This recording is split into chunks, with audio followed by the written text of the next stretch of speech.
favorite texts so far, one of the favorite texts so far has been Aleksandar Hemon's The Lazarus Project, and I would say that about half of the students have decided to work on that for the final project. And it's an incredible novel that works at so many levels, and as a hypertext, as it brings into focus and questions the very notion of history and nature of fiction, and it's very layered. There are a number of narratives. It's epistolary.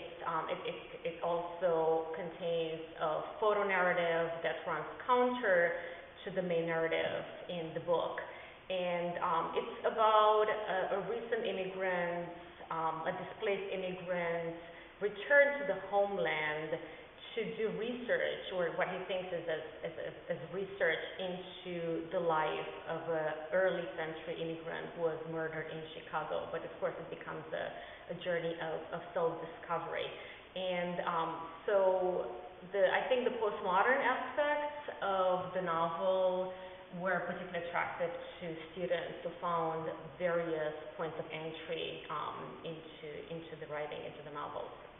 This paper, I intend to just focus on narrative doubleness within the novel and how that affects immigrant identity. Narrative doubleness in Hemon's The Lazarus Project. In The Lazarus Project, there's a great deal of doubling. Many characters are doubles of each other. Brick, Lazarus, Rora Miller, Olga Mary, and Rora Lazarus. The construction of the novel itself, through the juxtaposition of photographs and words and the blending of narratives, relies on doubleness. This doubling of story, characters, and style creates an immigrant identity that is fractured and searching. At once comfortable in this hazy area and searching for a way through it to a secure, solid, but not necessarily singular identity. In this paper, I intend to focus on the doubleness of narrative only, specifically in the novel's blurring of Brick and Lazarus' story and its effect on identity within the immigrant in The Lazarus Project.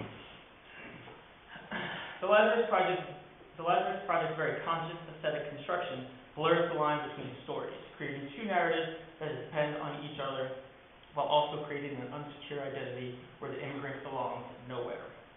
One of the main ways this is achieved in the novel is in the breakdown of the chapter and section delineation, the move towards decompartmentalizing Brick and Lazarus' story by the novel's end.